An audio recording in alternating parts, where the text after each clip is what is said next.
Hey everyone, welcome to another episode of Dynasty Underdog. I'm your host, Uriah Dawkins. With me tonight, Billy Beeman. What's up, man? Not much, dude. Just we've been making, we've been having a lot of episodes with a lot of guests, and it's just you and I back here. I keep throwing different intros at you, so just keeping you on your toes. But yeah, man, I'm excited to get into some of the Discord questions today, man. It'll be fun. Yeah, shout out to the Discord guys because they always come up with pretty good questions for us, and I mean we answer most of them just in the Discord, but like it's nice to be able to have a few that we can throw on here, add it to the pod, right? Yeah, no, absolutely. I mean, there's always somebody in the Discord that's answering the question before we get to the show. But yeah, no, it's good to have these kind of topics to run through. These are good ones too. These are interesting questions.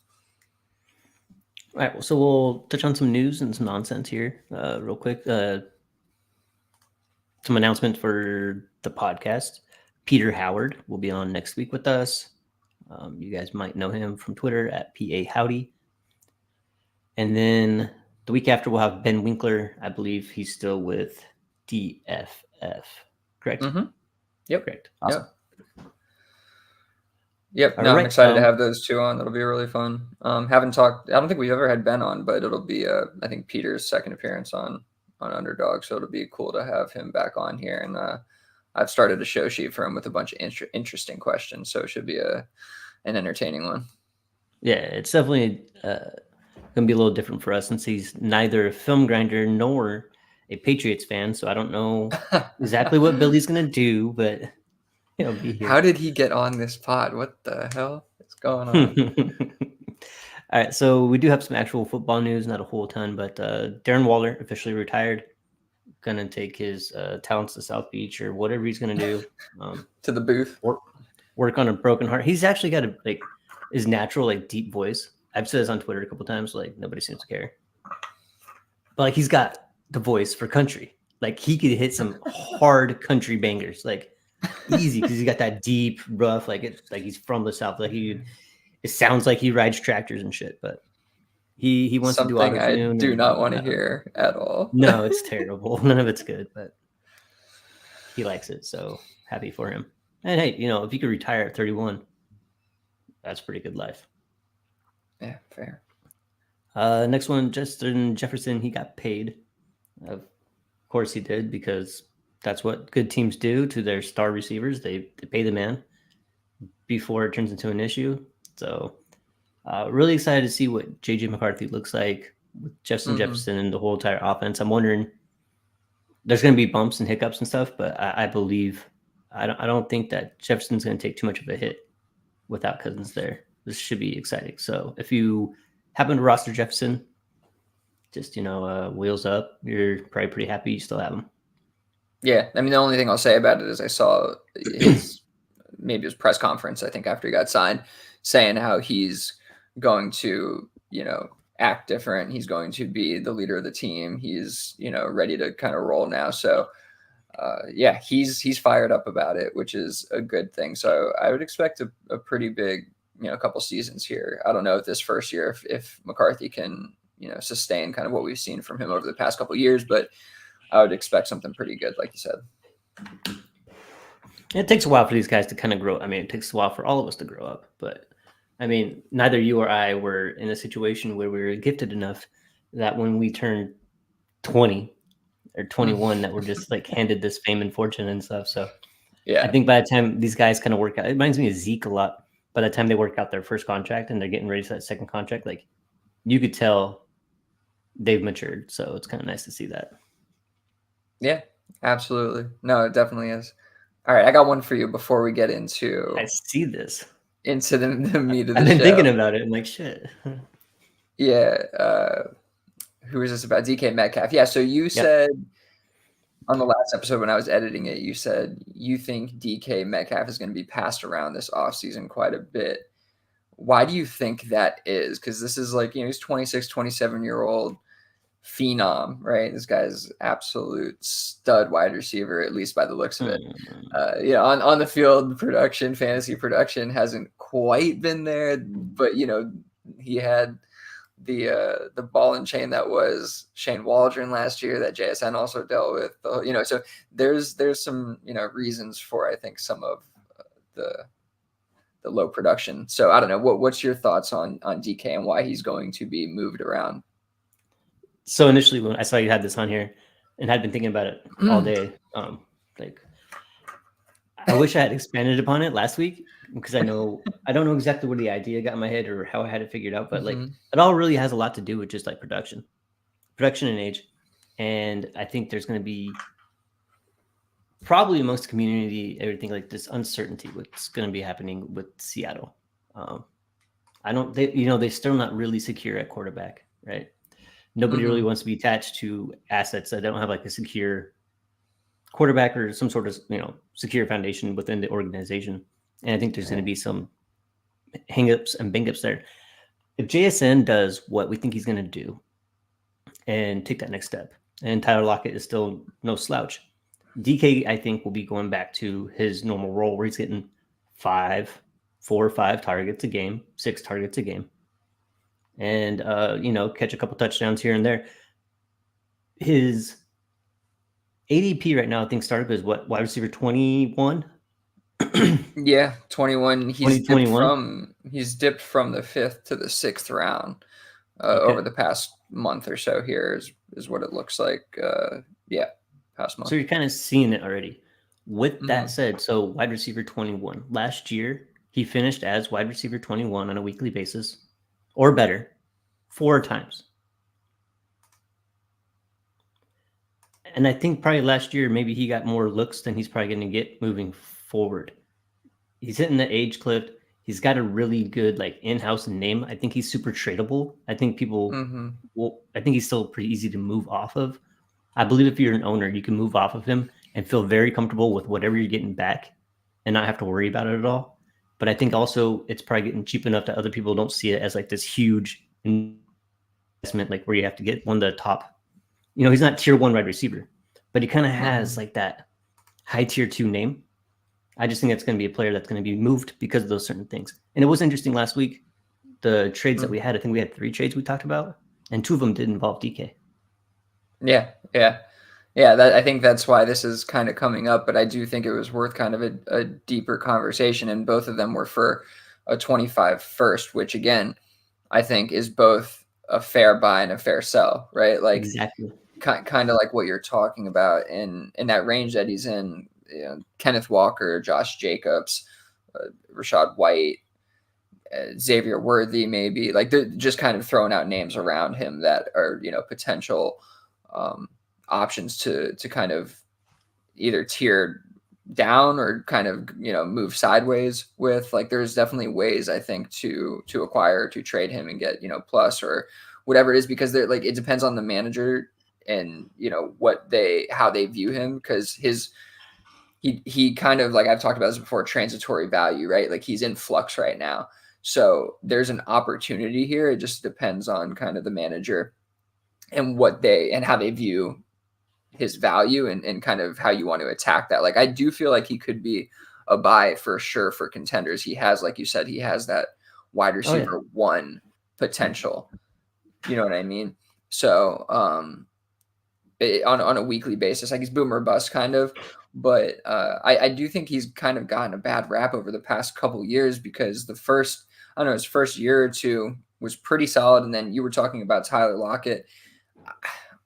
I mean, obviously he could be solid again, but this could be DK and JSN's team, which would be perfectly fine for Metcalf, who first 2 seasons was closer to the wide receiver. I guess the second season was closer to the wide receiver 10 ranges, which is instead of like the wide receiver 20 range, which is what we've seen the past couple of years here. I do think he has that weekly upside. It's an interesting conversation with DK, but I thought it was, when I heard you talk about him being passed around, it kind of makes sense, like that value being in flux. So yeah, I mean, I think there could be an opportunity to buy there. Sorry. I think he's super tradable right now. Like I think he's very easy to go get if you want to go get him. But also I don't think that there's enough production there. Top tier talent, name aside, that the owner wouldn't be able to move off him wouldn't take much for him to move off. Like he was, I don't think there's anybody out there like just holding on a DK. Like I have to have DK on my team right now. Just one of those players, and it doesn't happen very often, that is like still a good player, a young player that I feel is easily transactionable. And I think DK fits that bill. And it's really the touchdowns that haven't been there. I mean, last season he had 1,047 yards, but it was 6 touchdowns. The 2 seasons prior, it was 10 and 12, So I think there's some hope with this offense. Yeah, man. Like I'm intrigued by Metcalf's value kind of falling. I wonder if it continues to fall a little bit where, you could get him maybe less than that 25 first or in a package deal or something like that, where you're moving, one of these, these running backs, like these Swift, James Cook's profiles with like a second or something like that, or a third, and get Metcalf. I would love to do something like that.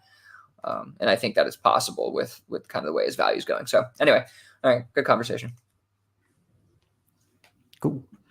So a couple mailbag questions from the Discord. This one's pretty good because I have some thoughts. But do you guys think that the running back position should start getting more premiums to boost the positional value? And do you think that will matter? Yeah, this is sorry, Jake just he sidetracked me with a comment here.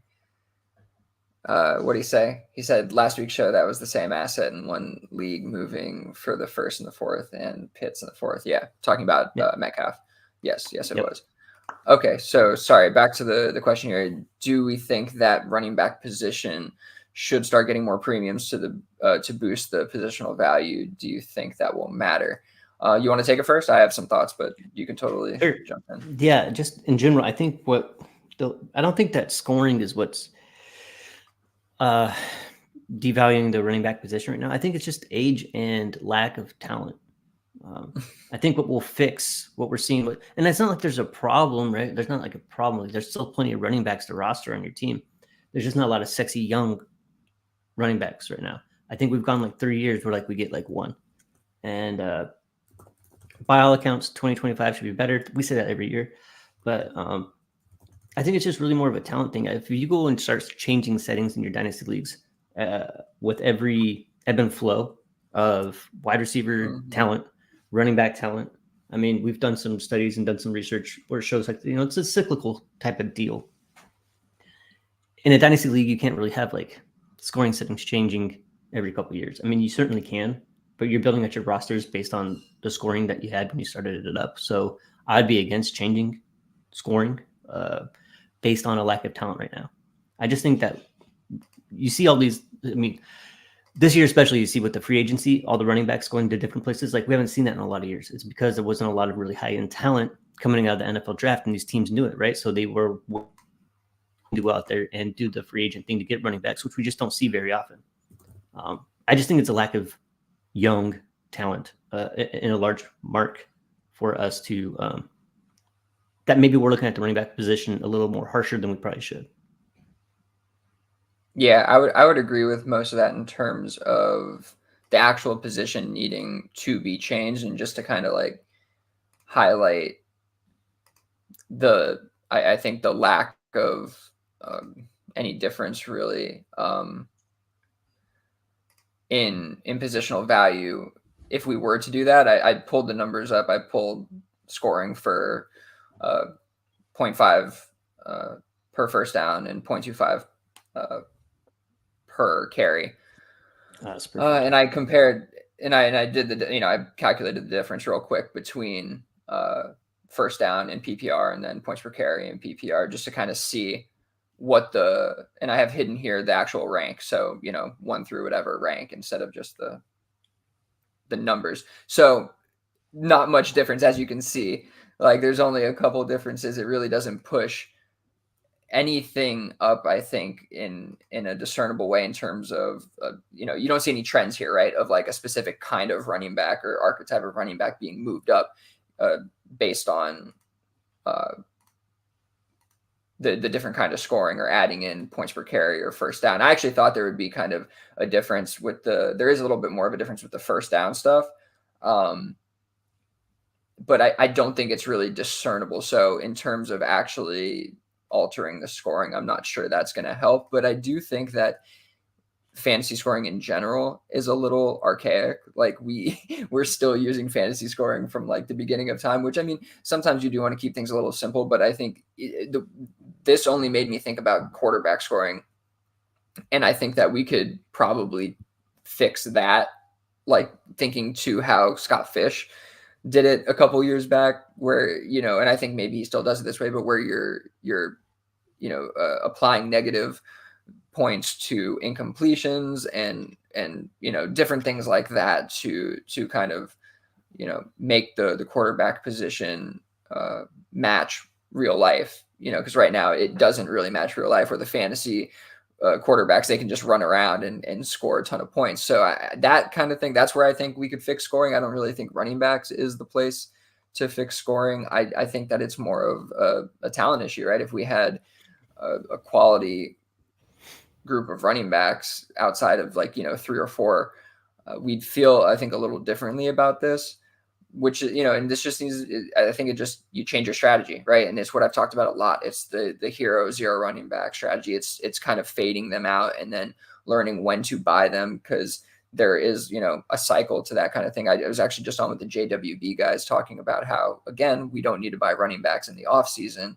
You know, when it comes to like a Zeke or something like that, who could easily have a great season this year, and you could buy him in season. You don't need to buy him now. So I think we need to look at how we attack the position differently. It's not really needing to fix the position overall in the fantasy landscape.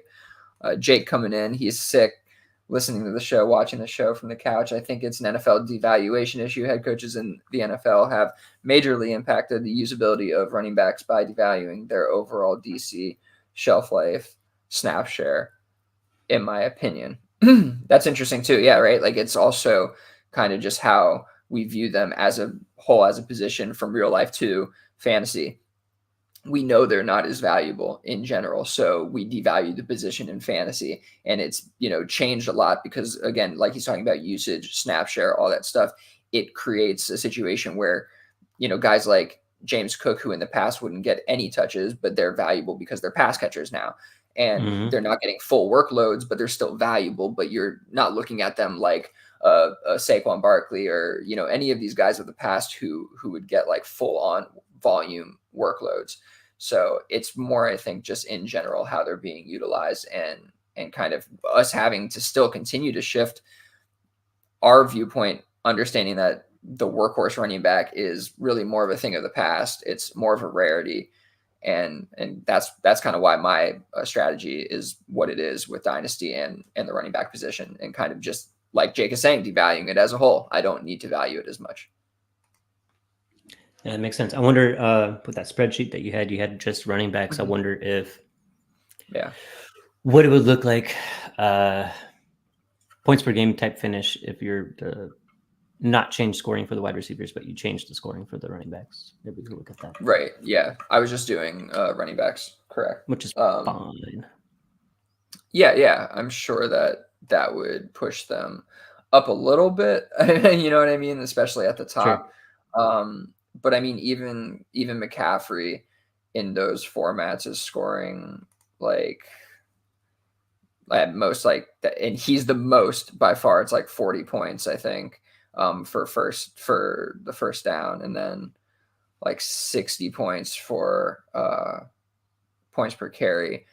And so it's not that much on a per game basis, but yeah, it would definitely impact things for sure. Cool. All right, next mailbag question from the Discord. It's a lengthy one. So, not sure if it's a good question or not, but how much weight do you put into offensive schemes or even specific offensive coordinators? The two examples that come to mind are Chargers and Kellen Moore, who's with the Eagles now. Vidal's value is trending up because of the assumed run-heavy offense that they're going to be implementing. Is he someone to invest in now or sell if you got him for a low acquisition cost? Kellen Moore's offenses, specifically the Dallas offense from 2019 and 2022, produced a high number of passing attempts, which increased the number of targets to the point that the wide receiver 3 on the team averaged 81 targets.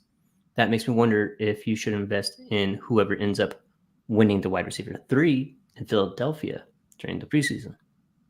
Then The main question behind all of this is how much time should we be spending on looking into things like this and how much they actually matter when it comes to making decisions on players? Yeah. I mean, well, no, it's a really good question. The thing is, It like, is. Great how much time do you got?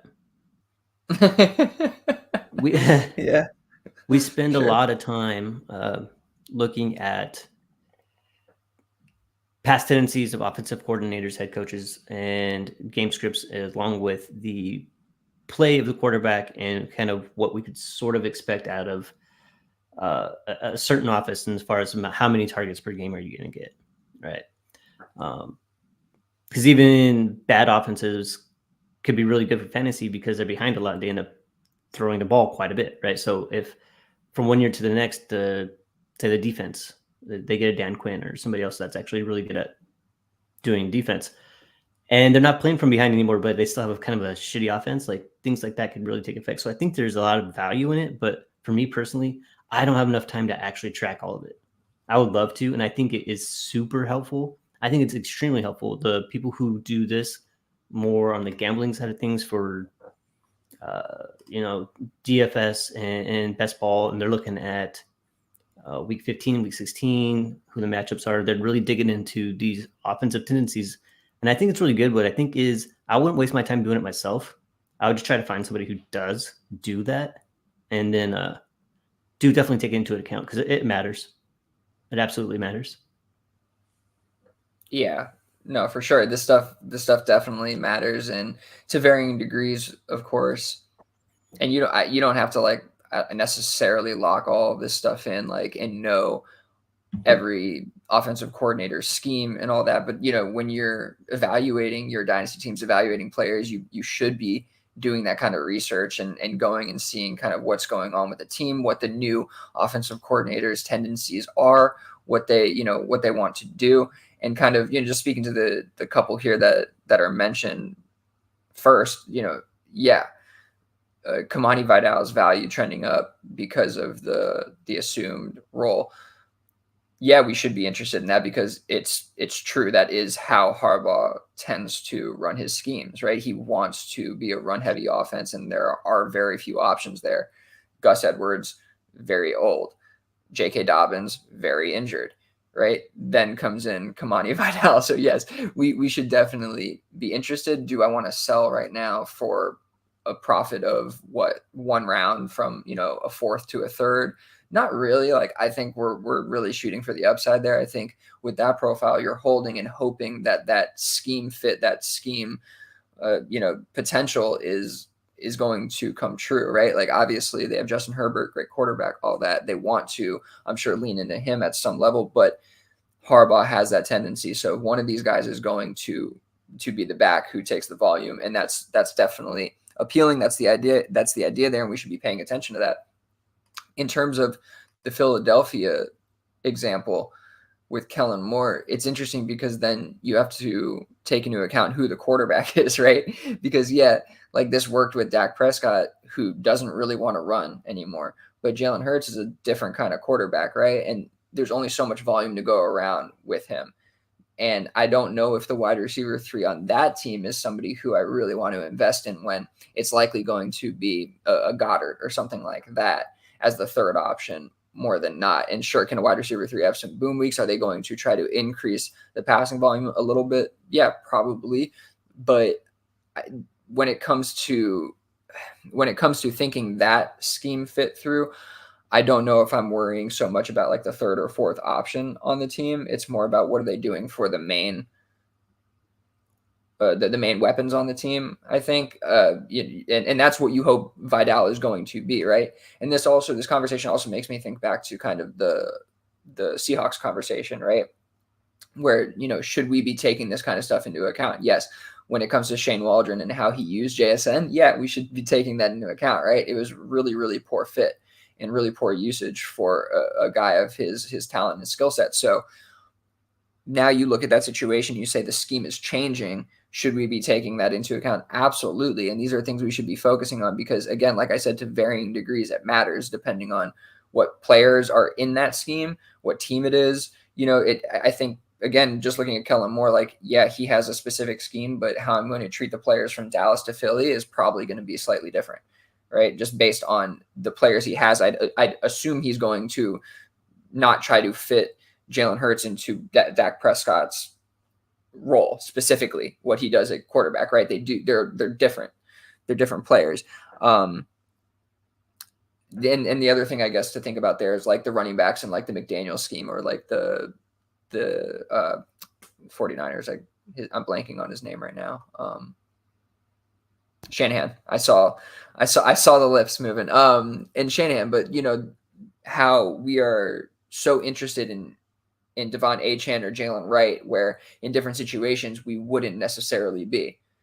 You know what I mean? So yeah, the scheme fit is highly important in my opinion, but it's definitely to varying degrees, and that's why these are to the question is, how much time should we spend looking into these things? Like, I mean, how much, like, I don't know if I can give you an exact amount of time, but you should know a good deal about these kind of the ins and outs of the NFL schemes and what these players are doing, because that's going to impact, I think, your evaluation of each and every player. Like it matters a lot, I think, to me.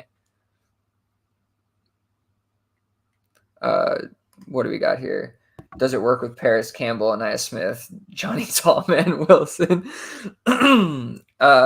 Sure, somebody could do something there. I'm sure Anaya Smith or Johnny Wilson could make some kind of waves, like in a kiddie pool kind of waves. But no. Again, like I don't think that it makes sense with the kind of scheme fit it doesn't make sense with the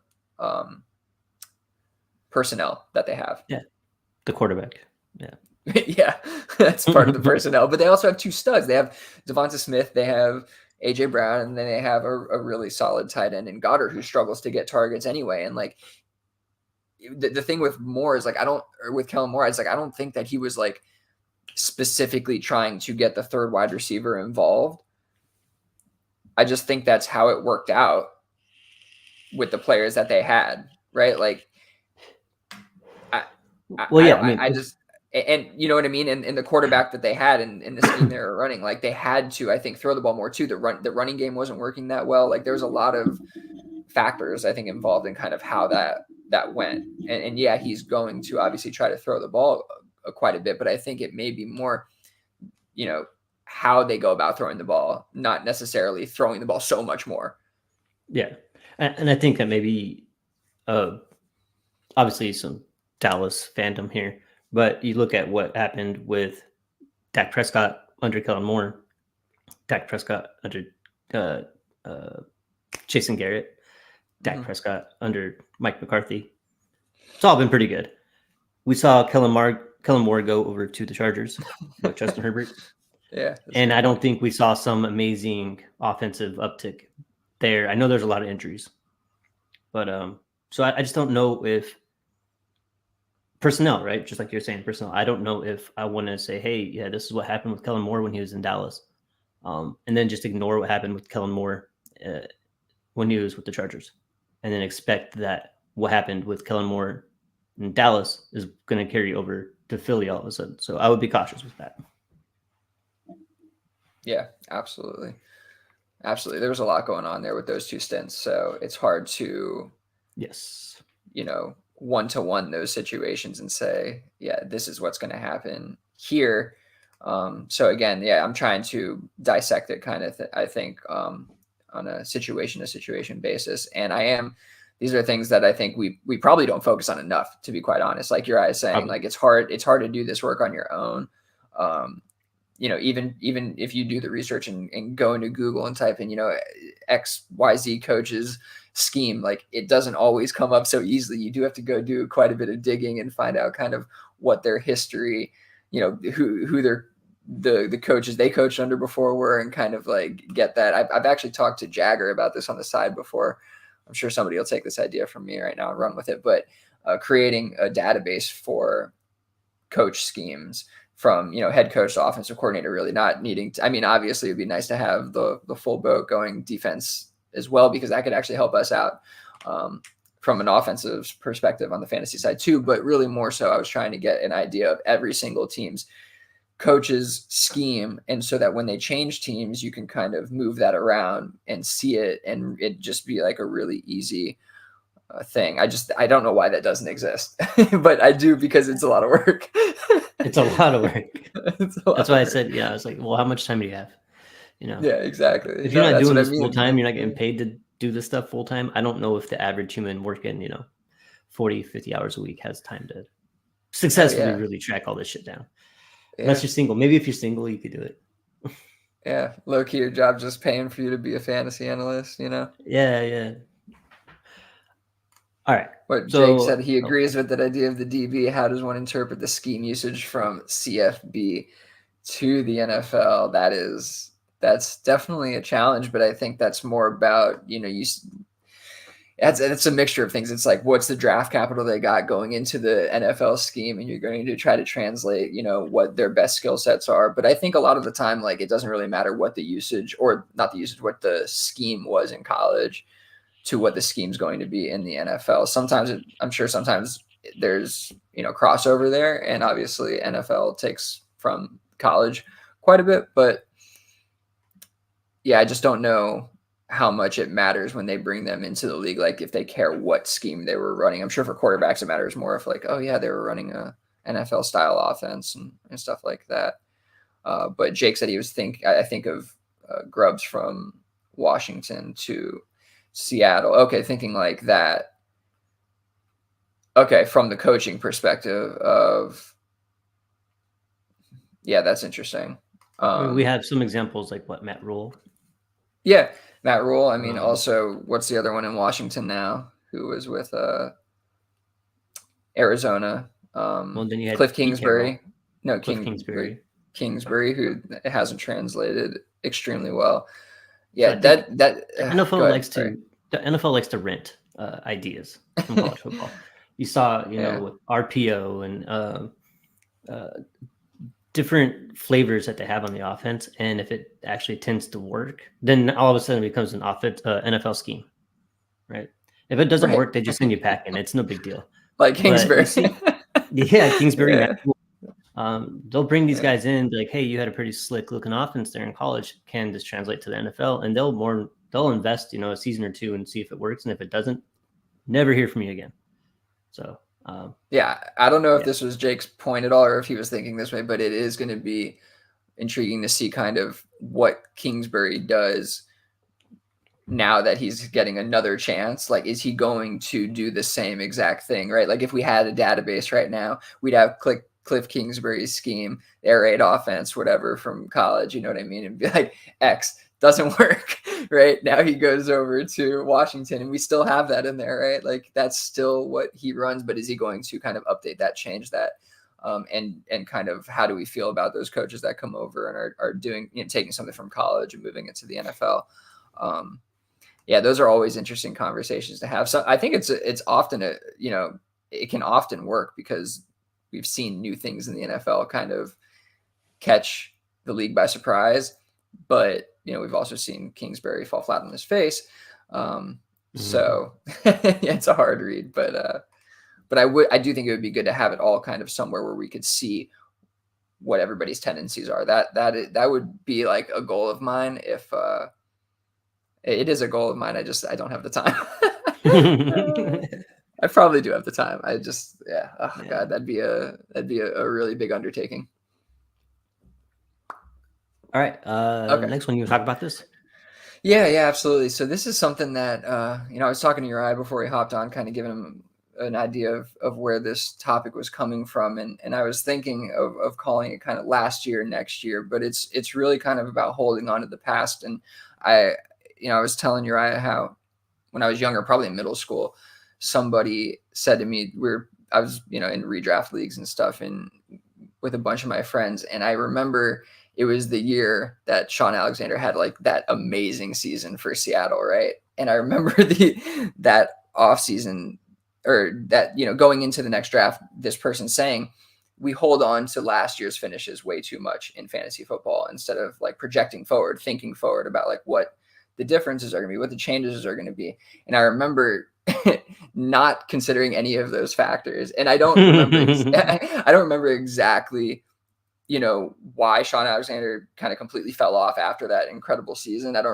Back then I wasn't paying attention necessarily at that level, but just thinking back to it, just not considering any of those factors. And that's what happened to me, is like, I just kind of fell into whatever was happening last year is what's going to happen this year. So I wanted to kind of talk through some things because, typically in Dynasty, we are concerned about the long term, but I do think there's obviously some redraft elements that come into play, or at least some conversations that are worth having. So I want to talk about some of these. I was thinking more from a QB perspective and a running back perspective, just having some of these conversations and thinking about it from that, perspective.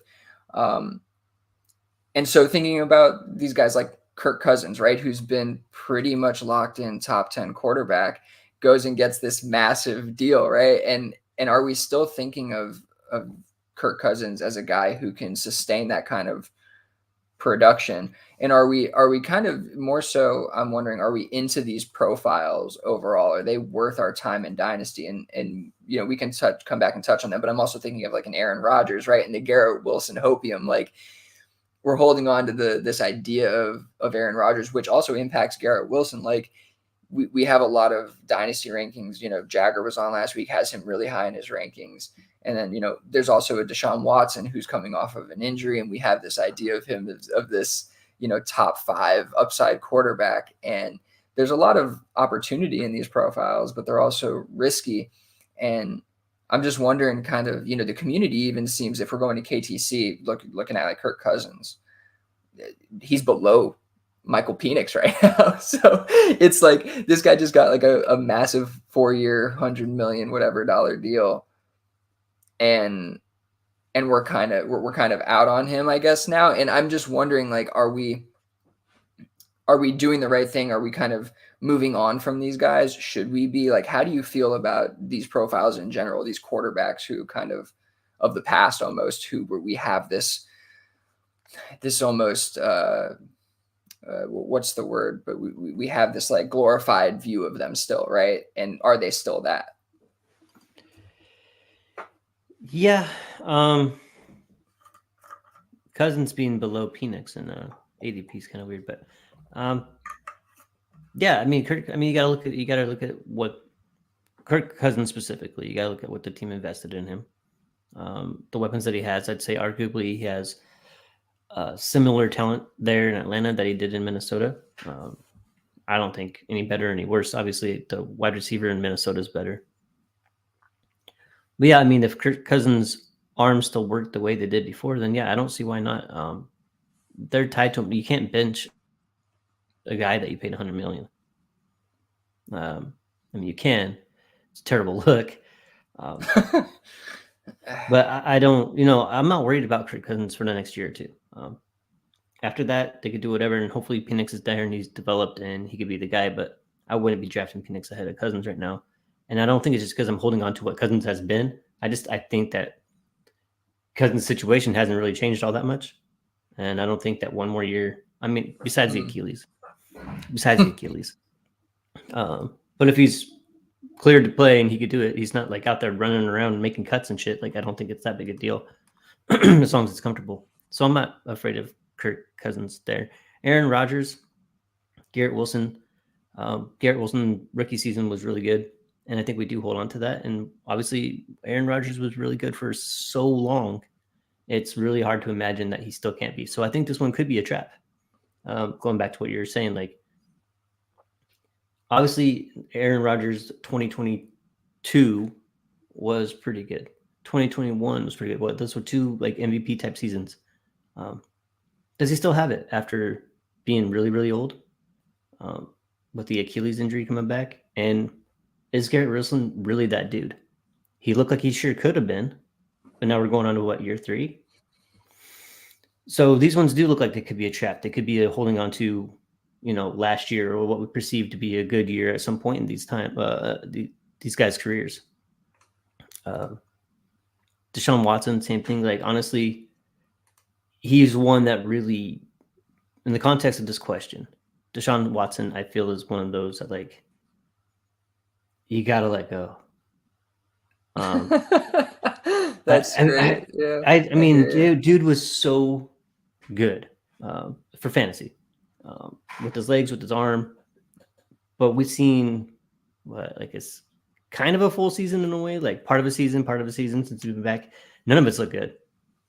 He's coming off an injury again, another surgery, and all that stuff. Like I think he's one of those ones we're looking back at like 2019 and hoping for 2019 Deshaun Watson. I don't think he's ever going to be 2019 Deshaun Watson. I think you got to let that one go. And then Justin Fields, I just can't quit based on situation.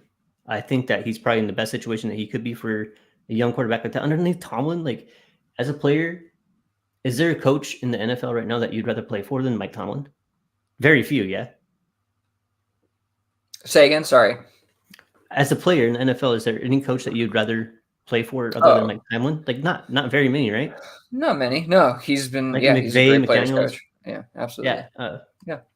So and then Russell Wilson, I mean, he might come into this with the same question. Like Russell Wilson was really good for fantasy. He's really good in the NFL for a number of years. But is he still? I don't know. I don't know if we could expect, Seattle Seahawk Russell Wilson ever again. But Justin Fields is still young enough that I think he could learn, and I think it's okay still having some faith with him.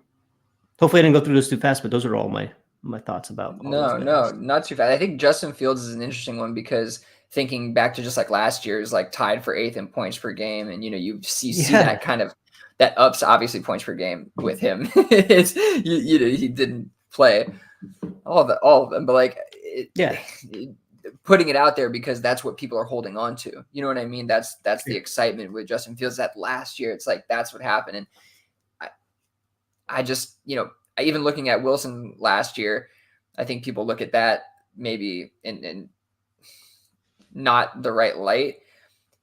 Maybe I'm getting into a different conversation there. Either way, with Justin Fields, I just wonder if it's like we're again just holding on to the past a little too much. But Jake brings up a really good point here. Every profile is worth of course. Every even profile, on the show. Every profile is worth acquisition at a particular cost. It's about giving ourselves the appropriate margins to protect us from catastrophic loss. If I'm throwing a second at Cousins and he doesn't hit, oh well, that's worth the risk in my opinion. Yeah, for sure. And kind of just looking at Cousins' value right now, that's about where it is. It's about at a second, and it's fair to kind of view Deshaun Watson as you're viewing him like, you got to let go. We've seen enough at this point. But I look at these prices on KTC and Watson is just below Cousins. And we're looking at, Cousins at 94 right below Penix. And then we're looking at Aaron Rodgers at 162. He's below guys like Michael Mayer, which makes no sense to me at this point. And I just pulled up KTC before the show to check those things out. So I think that there's a lot of room here for error, right? In terms of buying these kind of profiles, like they're pretty cheap. And if we're so high on Garrett Wilson, then we need to be a little higher on Aaron Rodgers. I think like QB 28, 117, the Cole Kmet range, the Justin Fields range below Penix. I'm looking at Dynasty Data Lab now, below Stafford, which is fair, below Blake Corum. These kind of players. And I just, we're talking about Superflex always here. So, just, I don't want to get caught up in the past necessarily. So I guess I'm trying to talk through this a bit and try not to get caught up in that I don't even know what to call it, but that impact of thinking of last year, thinking of past seasons of what these guys used to be, because I feel like there's a good amount of value in these profiles personally. You don't see that with Aaron Rodgers really? Because I know you've been kind of out on him quite a bit. Given given where he's going, I'm absolutely in on Aaron Rodgers for the year. I mean, like I said, the 2 last healthy seasons, he's only been out of the league for 1 year or hurt for 1 year, right? The previous 2 years, he was still dialing. I don't see why he wouldn't again, as long as everything is medically clear and he's comfortable out there. I don't see why Aaron Rodgers couldn't be. He shouldn't be going after Michael Mayer. You know, I think there's still some juice there, and I don't think it's just bias. It's just that somebody who's done it. There's a lot of value in having guys who've done it for a long time, or even taking bets on guys who have done it and haven't done it for a couple of years. I think we did a study on this like before this last season started, where we're trying to take shots on like, okay, who are these guys whose ADP is so low? Who do you want to take shots on that might actually do it again? And the best bet is to go with somebody who's like a 1,000-yard rusher. Say he had 1,000 yards rushing his second year. The following 2 years, 800 or 700. Like,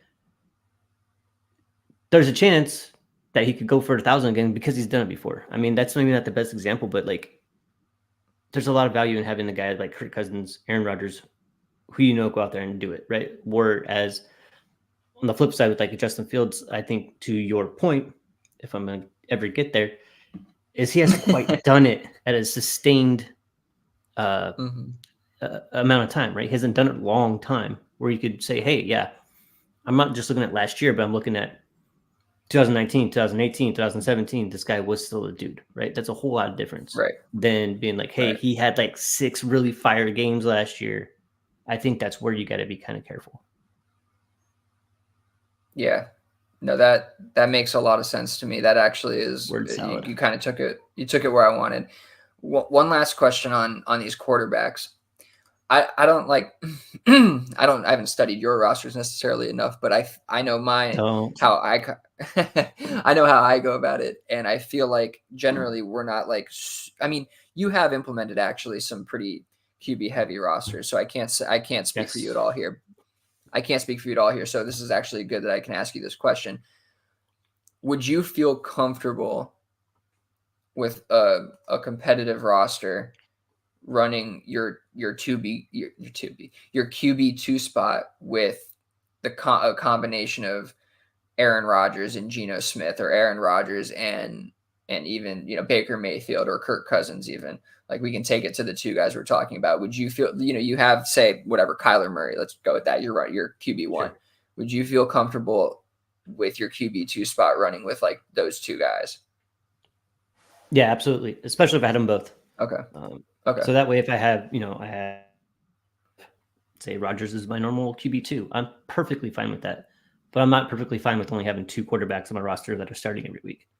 I always want a third. I know you don't really care about that as much as I do, but that way, I have some insurance in case something happens with Rodgers. I'll throw Geno in there. If Geno's my quarterback 2, I'm fine with Geno being my quarterback 2 for this year. Okay. Yeah. No, that's fine. Yeah, that makes sense as well. I'm wondering, like,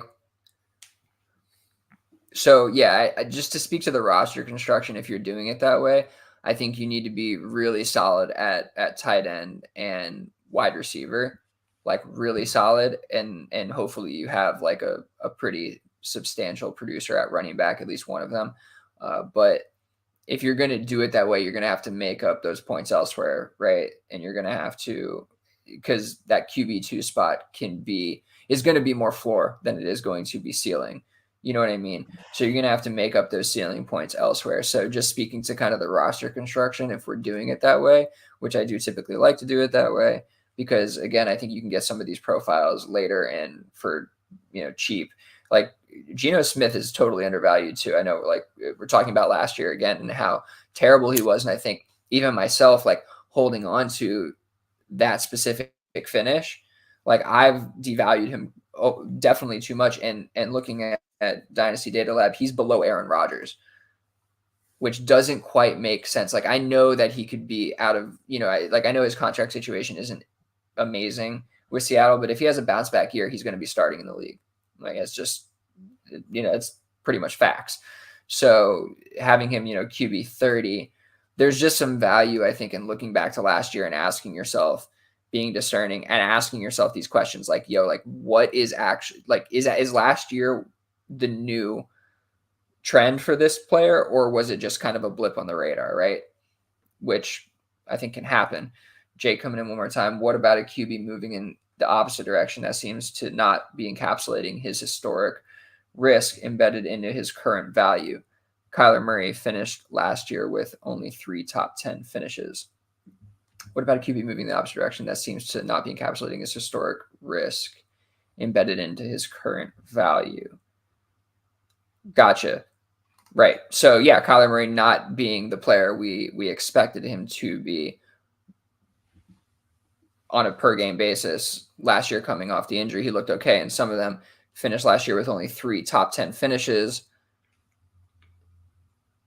And we're not really like his value right now if we go to keep trade cut. Sorry, not keep trade cut, Dynasty Data Lab, QB11, right? So he's highly valued regardless of what has happened. Like, he has not been the most stellar player, not the most steady player, injuries, all that good stuff. And last year specifically was a down year. I think it would take another down year for him to move off of that, based on basically what this topic is talking about, because we saw what he could do, 3 years ago. Yeah. But which is fine. I think there's some value in being patient, especially with the injuries and stuff. If it's like a perfectly healthy player, say you had like Elijah Moore. Elijah Moore had pretty decent rookie outing. Weird stuff happened there. Garrett Wilson took his lunch, and they shipped him off to Cleveland. Like, that's one where you gotta be like, hey, whatever we saw that rookie year with Elijah Moore, like, maybe that's the best he's got. But when you have a player coming off an injury like Kyler, I think it's fair, and I think it's okay to kind of let last year, the year coming off the injury, to kind of put blinders on to what happened. I think that's okay. I'm sure there's a lot of situations where that's going to bite you in the butt, and you probably should have just moved off of him. But I think it's okay. I think it's okay that we still value him where he is being valued right now. That's fair. I do think that it's pretty contextual, and those things matter. Like, it is definitely on a player-to-player, situation-to-situation basis. And like, he's probably he's probably where he should be valued amongst QBs, especially. Like, that makes sense. QB 11, given the landscape right now. But it does feel like, narrative wise, we've kind of jumped the shark on Kyler Murray, like, being exactly what we want him to be. Like, he hasn't been yet. And that's the truth. Like, he has been in spurts. He hasn't been yet on a consistent basis what we want. To Jake's point, it's interesting looking at that. We view him so highly, and that risk doesn't seem to be quite baked into his price, which it is for a lot of other quarterbacks, which is why I feel like, for the most part, across, his time in the league, I have been kind of averse to rostering Kyler Murray because his price has always been a little bit too high for me. So I may still feel that way. And I do agree that we're probably not baking in, what he's truly been, and even last year. But to Uriah's point, there are some reasons, specific reasons, coaching reasons, health reasons, a lot of reasons why Kyler Murray hasn't lived up to the potential. And I think that's why we can still see him and keep him kind of in that top 12 range. So it makes a lot of sense. Okay, let's move on here really quick, keeping in kind of the same conversation, but talking about running backs. So when do we trust running backs and when do we not? Like, are they more profile and situationally dependent? I know that's like a loaded question for sure, but I'm thinking a lot about, Devon A-Chain, CMC, and how there's a lot of similarities there and some differences as well. Like, A-Chain obviously playing in that scheme gets a lot of that CMC kind of buzz, that role kind of buzz. And last year he had this really incredible, this incredible run where he was breaking fantasy essentially, right? And then, talking about CMC, who's running back one, he gets this new contract this year, right? This extension, 19 mil, just absolutely crazy extension for a running back his age. Are we living in the past? Can he still be the dynasty running back one even with this age? Like, because he's still up, he's still up there in a lot of people's rankings. And then looking at, the final one here, talking about Kyron Williams a little bit, where he just had the running back two finish, and we're currently in the middle of his transitory value where we don't know what to do with him because now they have Blake Corum there, and can he sustain that kind of production, right? And talking about running back 2 points per game, I don't know if I want to be clear about that. So it's like, are we too low on him now? And kind of using last year almost against Kyron, saying like he was the only guy there. Like now they have Blake Corum. These are just interesting situations for me to kind of think through. But we can kind of start with the running back with CMC a little bit here, and thinking through kind of his age and that profile, and can he still be running back one? I mean, good luck betting against CMC, I guess. If you want to be the one to predict his downfall, a year ahead or whatever, like go ahead and do that. If he's healthy, there's no reason he can't possibly be RB1 again. I think in Dynasty, I could probably put 2 running backs ahead of him just based on age. And I think that's okay. I think if you have Bijan and Brees ahead of him, there's nothing wrong with that. I don't think it's contrarian whatsoever based on just how old he is and how uninjured he's been just the last couple of years. It's just there's a lot of risk there since he's valued so high. Like I don't think I want to be holding on to the running back that age with that value still. I think it's a lot easier for me to kind of sell off of that. Do you think A-Chain, right? Because we've seen him explode, right, in a similar scheme as CMC. Do you think that he has that kind of upside? And what do you think the differences are between those two players? That kind of, maybe you do think he does, but if you don't, like, what do you think is preventing an A-Chain from getting there? I mean, if you had the two lined up next to each other and have them take their shirts off. I mean, I'm just, you know what I mean? Have them take their shirts off and just look at build. I don't know if you remember, who's sexy. McCaffrey. Yeah, I don't know if you remember Christian McCaffrey. His rookie year, he came out, had a really good rookie year. I think he was still like probably in redraft, like RB 1 or 2 the following year because he had such a good year his rookie year. But he put on a ton of weight. He hit the weight room and he got jacked, and he's been jacked ever since. He could take the workload. A-Chain's a small guy. Can he put on some muscle? Probably.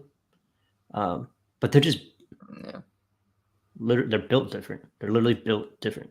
I don't know what their player profiler height and weight shows right now, but I mean, the eye test doesn't matter. A-Chain's tiny compared to CMC.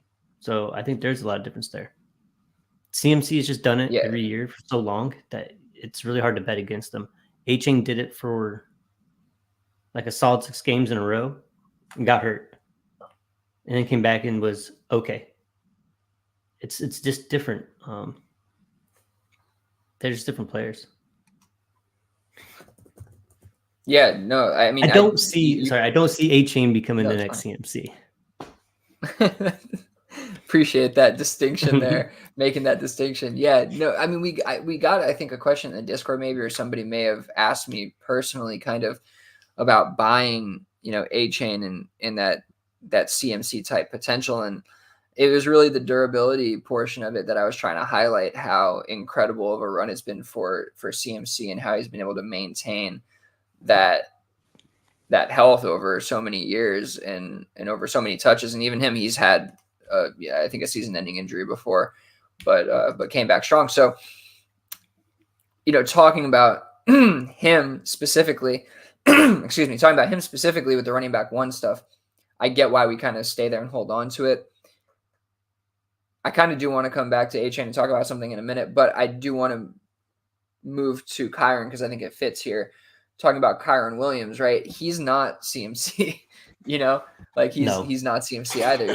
He's not 200 plus pounds. And you were talking about A-Chain and CMC. CMC's like easily 20 pounds heavier, and that's muscle and that's padding that he can take on more damage than a guy like A-Chain can. But Kyron's up there kind of like the 200 range, but definitely a smaller slider guy. Again, running back 2 points per game, absolutely incredible run last year. They bring in Blake Corum, and now, we're looking at Kyron Williams below Devon A-Chain, running back 9. around the Nico Collins, Devonta Smith, those kind of players. Are we too low on Kyron now? Do you think that kind of profile can maintain what we saw last year, or was that kind of a one hit wonder and we need to move on? Not saying he's Derrick Henry, but the career that Derrick Henry had, the slow start to the season where he was sharing with Deion Lewis, DeMarco Murray. I mean, there was times where when we first started Console Wars, I drafted Derrick Henry. I couldn't trade him for a second, and then he went on like a full 4 or 5 years where there's no way I'd sell him for just a single first. There's a possibility that Kyron started slow, and this is like his liftoff to his next career. But that's really hard to bet on. That's extremely hard to bet on. He had a lot of opportunity because there was really nobody else there. Did they have Royce Freeman for a little bit last year? Something like that. Like, there just wasn't a whole lot. Yeah, right? I think they did. Williams. I think you're right. They signed him. Yeah. So, I mean, they had Kyron Williams, and they really didn't have anybody else. So they wanted to run the ball, and he was the guy that they had. I do believe that bringing in Quorum, it's right for us as dynasty managers to devalue Kyron a little bit because of it. I really do. I think it's really situational there, and I don't think it's like this. I don't think that he's uber talented in the first year in the league. He was just bad, and then all of a sudden got good. I just don't really believe that. So for him to be sitting at where he is and ADP and all that, I think it's probably his rightful spot. That's fair. I mean, I specifically to Kyron, I take a little bit of issue with like he was bad his first year. I think there was like a lot of injury stuff related there. And so I think that he's a good player for sure. I think he's a really good player for sure. I think that this finish that he had last year is like a little deceptive, and you know, it's one of those where I don't think he's a one hit wonder in terms of, again, like the talent, and like I do think they're going to use him quite a bit, but that kind of consistent producer, I do think that that we may have seen the best, honestly, of Kyron, unfortunately, and that Blake Corum is a real factor here. And running back 9, even where he's at, like, I mean, if you have him at this point, I don't even know what to do with that kind of profile, man. It's because I have him on some competitive teams, and I really just feel like holding him because I do think he's going to be still pretty valuable. But you see him around guys like Kyle Pitts. I mean, he's ahead of Drake May. He's ahead of Zay Flowers and McCarthy. Like there seems like there's quite a bit of opportunity there to move off of this kind of profile based on that last year finish, and you can still maybe get a good return on that. Like, you may still be able to get peak return on the investment now. That's probably what I do then. Like, if I get a Drake May, man, if I get like Drake May plus for Kyron, that'd be amazing. But even if you got Drake May or JJ McCarthy for Kyron and you're like a rebuilding team, that's probably money. Again, I don't know if we're too low on Kyron and discounting that year he had, but there seems to be a lot of red flags, a lot of signs. I don't know if we want to call them red flags, but it does seem like there's a good deal of signs pointing to that is not going to happen again. Okay, so the last thing I want to touch on here. Sorry, if you want to say something about that, you can definitely go ahead. Oh, you're stretching. Okay, sorry, I went to the other screen. Yeah. Just look at the guys that you had listed next to him. Yeah. I think say I had Kyron on, say, 3 of my rosters. I'm probably actively shopping 2 of those shares. Yeah, I hear. Seems like you can still get pretty good value with a lot. You're a big shares guy. You want to have at least one share to cover. Just in case. I do like that.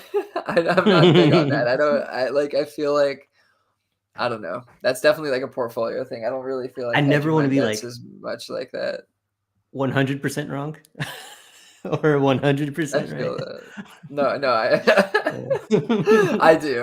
I want to live in certainties, bro. Okay, so I heard, just talking about A-Chain real quick, and maybe getting too granular on A-Chain, but I don't care. It's our show. So I heard somebody say Jalen Wright sucks and is going to have no impact on A-Chain, but we're talking here about the durability stuff, and Jalen Wright is a pretty electric player in his own right, but he's 209. Like Jalen Wright's a big boy.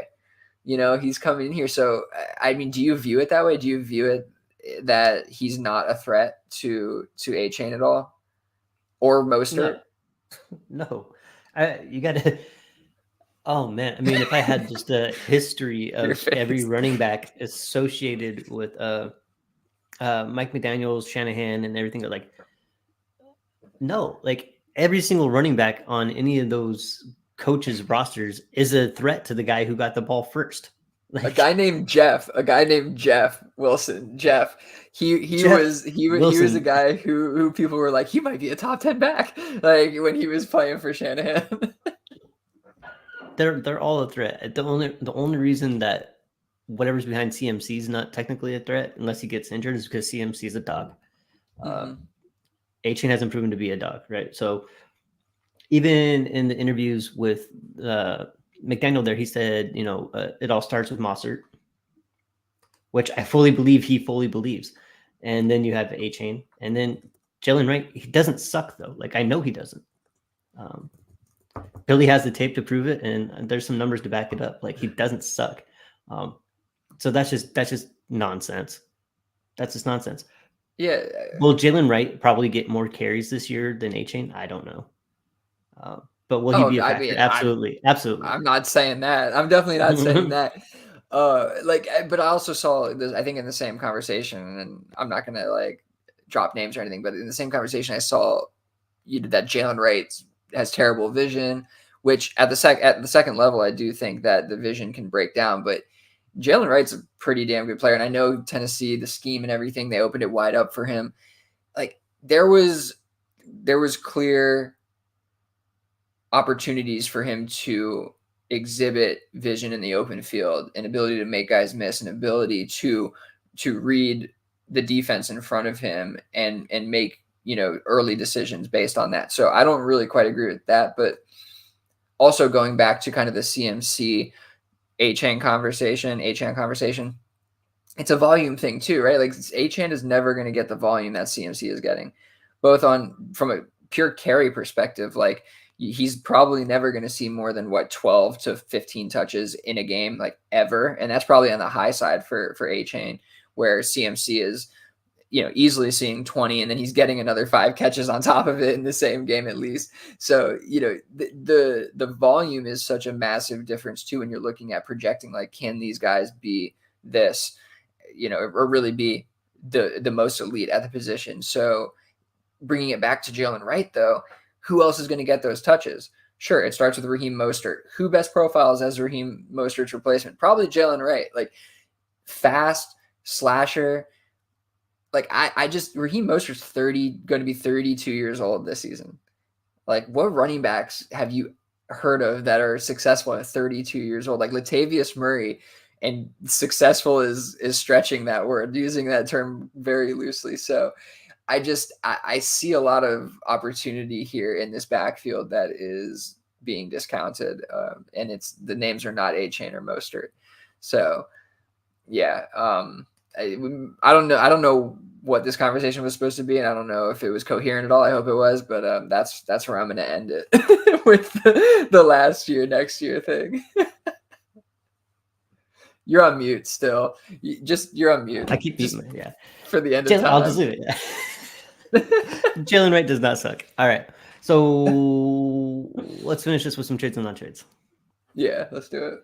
All right. Cool. So Neighbors, hey, shout out Neighbors. He's looking like he's doing a pretty good job there with the mini camp right now. Yeah. So Neighbors, Bowers, 25 first. Or Amon-Ra St. Brown. It's got to be Amon-Ra. Yeah, it's got to be Amon-Ra. It's tough though, dude. This is a solid trade. I mean, Neighbors, Bowers, 25 first. Neighbors is wide receiver 10 in Dynasty Data Lab. So that's wide receiver 10 plus a 25 first and like tight end 3. Another yeah, 4th round startup pick on top of wide receiver 10. I mean, it's got to be close, dude. Like, it's got to be close. Like, this is probably a decent deal for Amon-Ra. Where I'm hesitant is that it's a bunch of mystery boxes. You know, I mean, that's a faux wide receiver 10 there for Neighbors. He's done absolutely nothing to deserve it. So, I mean, I like these guys as well, but I kind of lean the Amon-Ra side here still. I feel like with every one of these deals, I go back to wanting, with like the top 3 wide receivers, I want an established player in return. Some kind of developmental or developmental, like, young player that has some upside. Like, I'm not a Jamison Williams guy, but like, I think that would suffice for a lot of people. I would need something a little bit juicier than that. Like, I'm trying to think what would make sense. Like an Adonai Mitchell. Or no, that wouldn't do it for me. No. Like, trying to think what would do it. Like maybe a Deontay Johnson, if I could get like that in there as well, or something like that.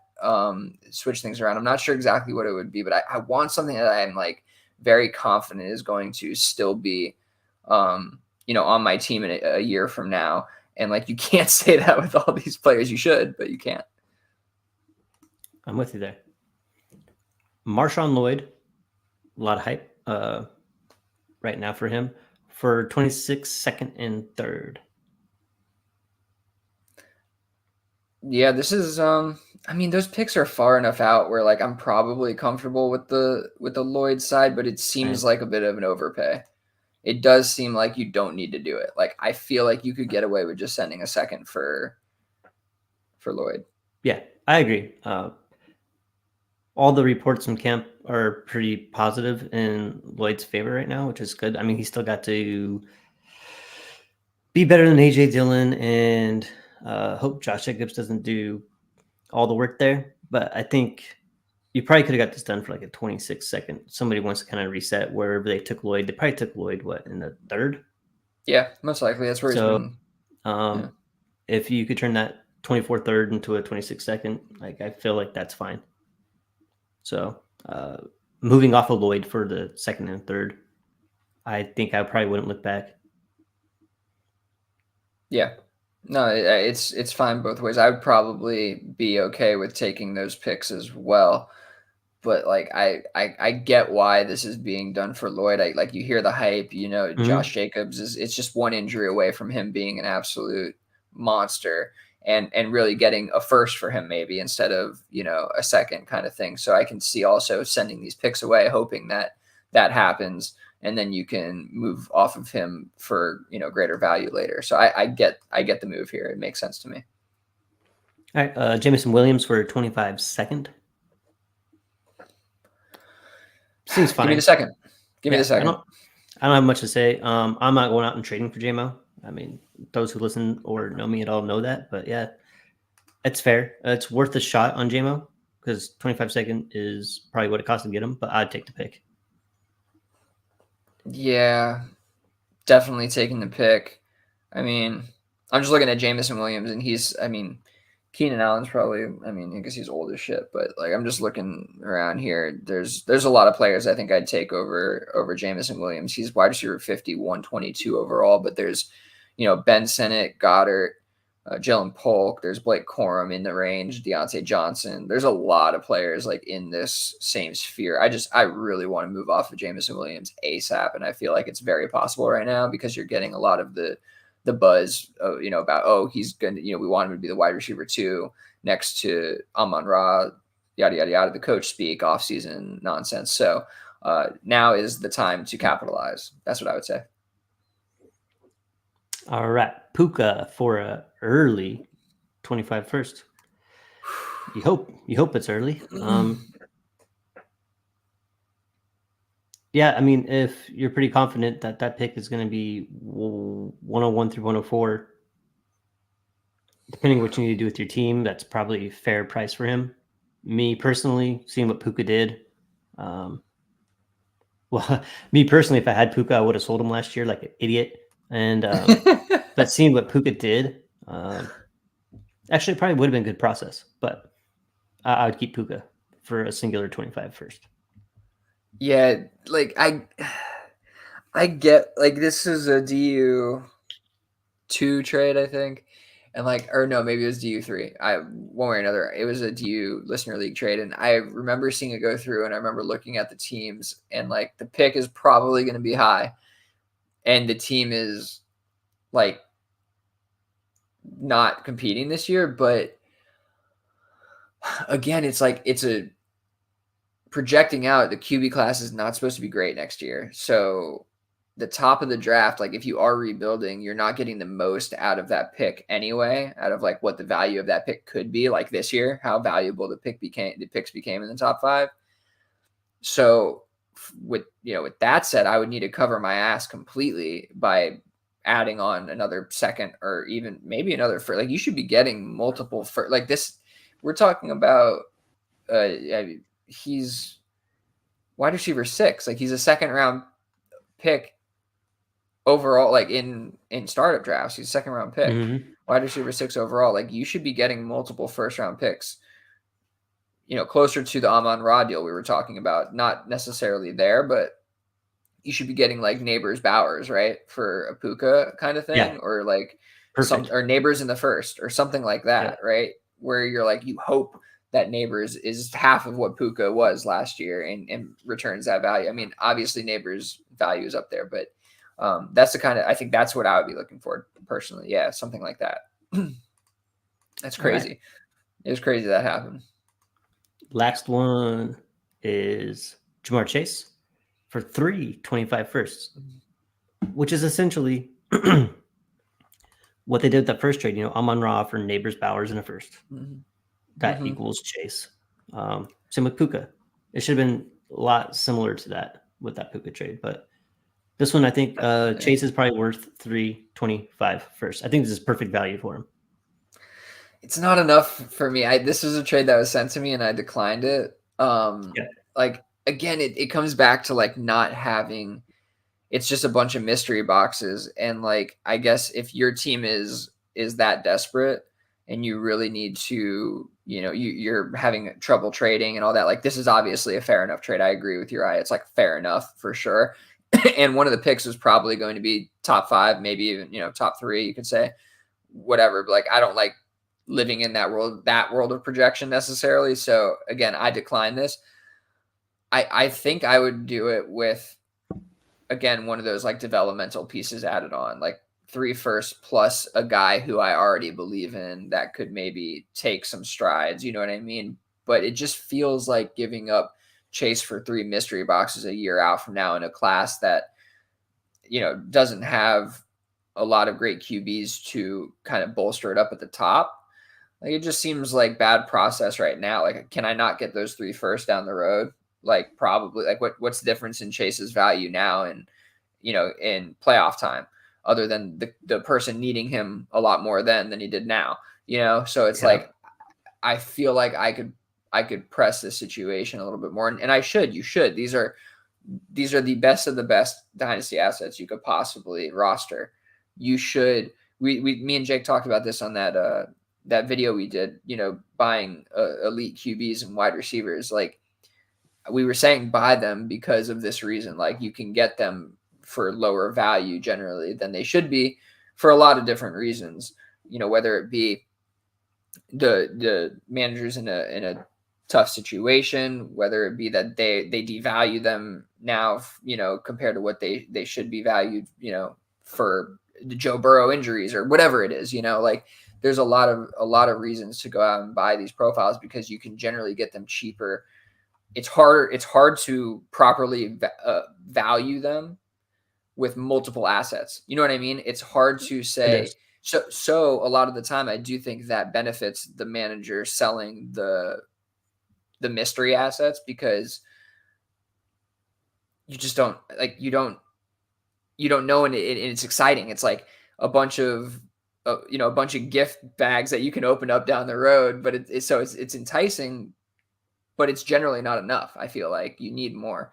So it gets back to that conversation, I think, and being really discerning when you're trying to trade not trying to, but when you are trading or getting offers for these elite assets, like you need to try to get the most bang for your buck because people are going to try to take you for everything they can. Just some final thoughts here. Jake, that Marshawn Lloyd trade was his. I'm so glad you didn't have me on for this damn trade. And AJ, we live, baby. Yes, we are. We live. We live. We live. Appreciate everybody tuning in. Anything else you want to talk about? No, man. No. I think yes. Actually, yes. I want everybody to join our Discord. It's free. Hop in there. Please sub to the YouTube page. If you watch any of the YouTube videos, please comment on them. Like whatever. Like it's fun engaging with you guys, and it also helps on the YouTube side of things. But I was on Trade Addicts this past week. Go check that out. I was also on JWB on their fantasy on their YouTube show this past week. I don't know when it's gonna be live or when they're gonna drop it, but I was on that, so keep a lookout for that. Also, again, just want to mention Peter Howard next week, Ben Winkler the week after that. I'm actually going to be joining Paul for Pure Potential next week, I think, as well. So keep a lookout for that. A lot of fun stuff heading your way. Excellent. With that, y'all have a good night. Thanks for giving us a listen. We get comments later in the thing. Follow us on Twitter, Dynasty Underdog at Uriah Dawkins and at Willie Beeman DFF. Join our Discord. Check us out on YouTube. Listen to us on Spotify. And have a good night. Peace out.